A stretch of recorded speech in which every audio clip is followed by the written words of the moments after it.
What's good, Panther Nation? It is your boy Myron McRae, aka Tornado McRae, across the skies of the internet, here with another episode of Panther Pride TV, your one-stop shop for all your Panther notifications and obligations.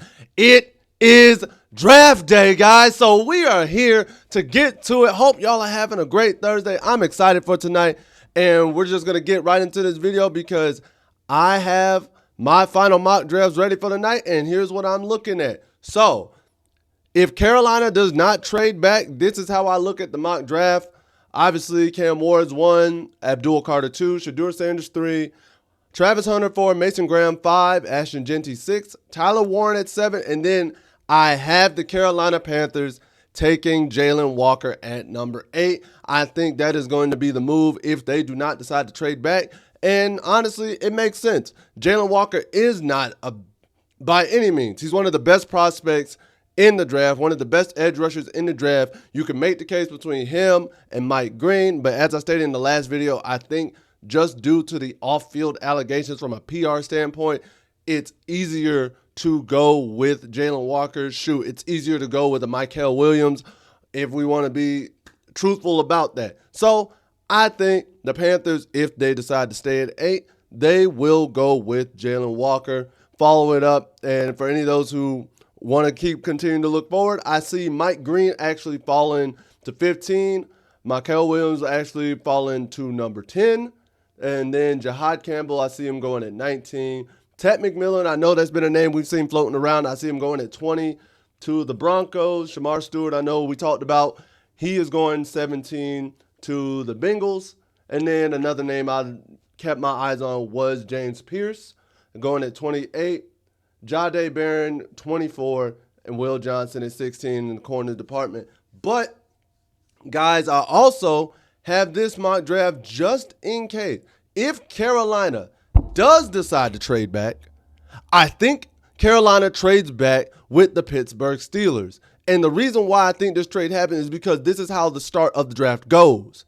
So Cam Ward will go 1, Travis will go 2, Abdul Carter will then go 3, and then the Patriots will take Will Campbell at 4. So then that leaves Mason Graham, Jeanty on the board, Warren on the board, and Sanders still sitting there. Because they don't want Sanders to fall to New Orleans, we could do a deal with Pittsburgh. Pittsburgh jumps up to 8. We get their pick as well as a number of other assets, which honestly just bolsters up the team. And we go to 21. And with that, this pushes Jalen Walker actually to 10. I don't think New Orleans will take him, but I do think Chicago will. I don't think Jalen Walker falls out the top 10.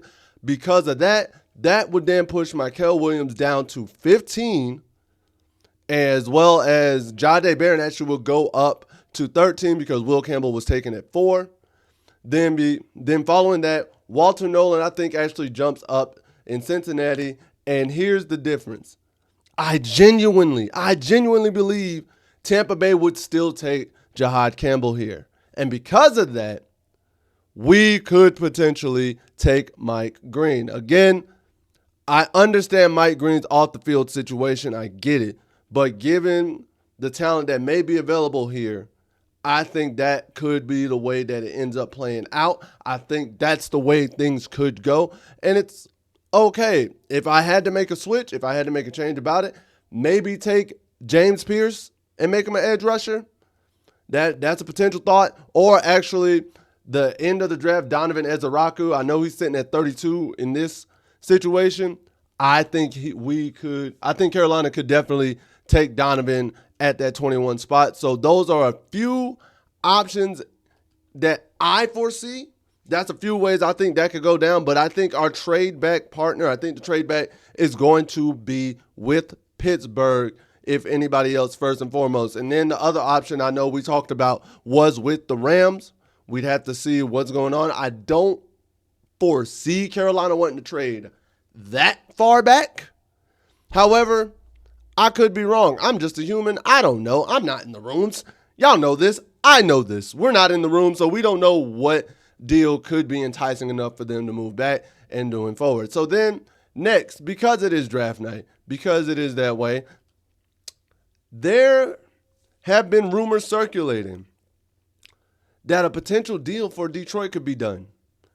A wide receiver could be traded to Carolina.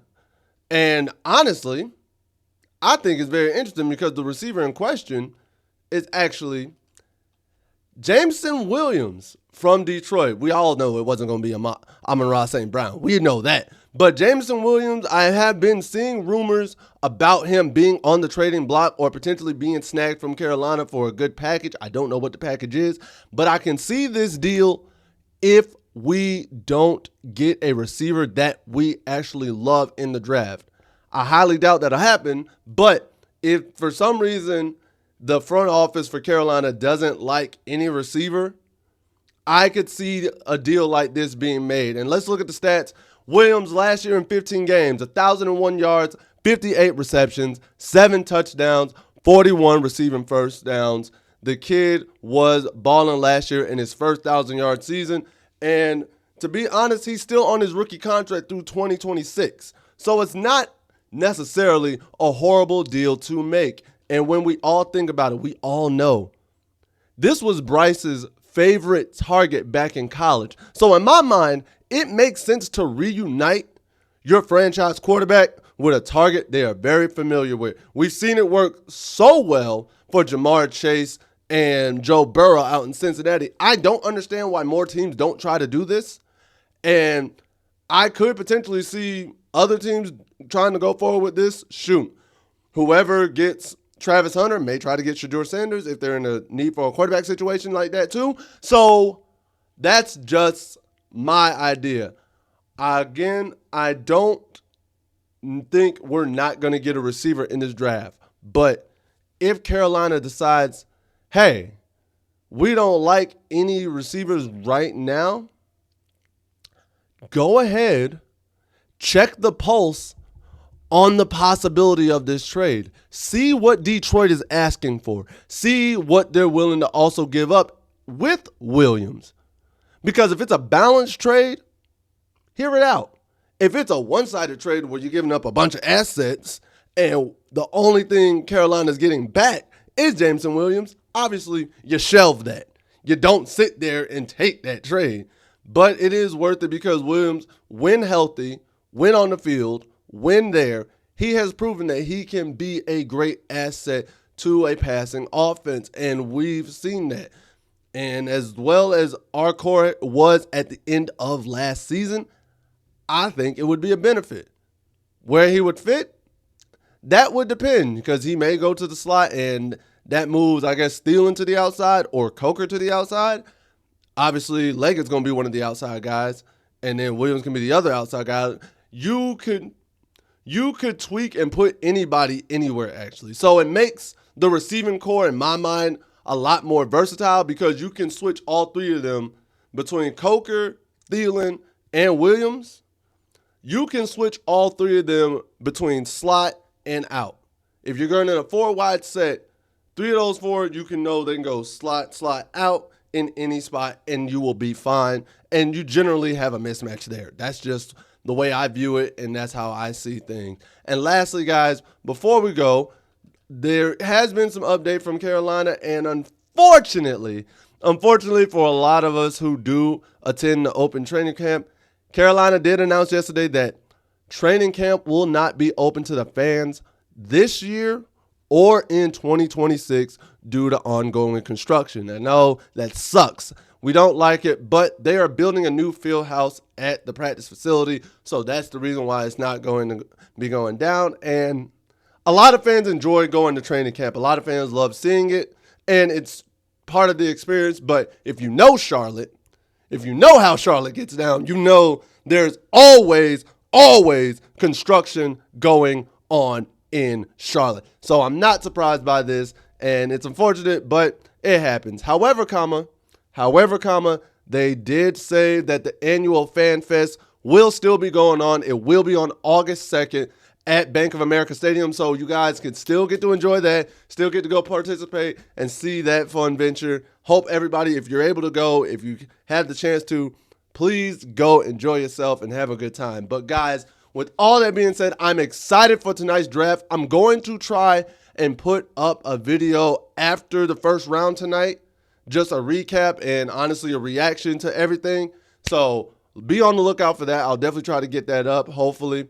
And let me know your thoughts on the mock draft. Let me know your thoughts about the trade for Williams. Let me know your thoughts about, honestly, just not being able to attend training camp this year and next year. Because at the end of the day, what do I know? I'm just a skinny brother with 2 tats. Peace. Much love to all of you, Panther Nation. Take care. Later days. And as always, keep on pounding. I'll see you next time.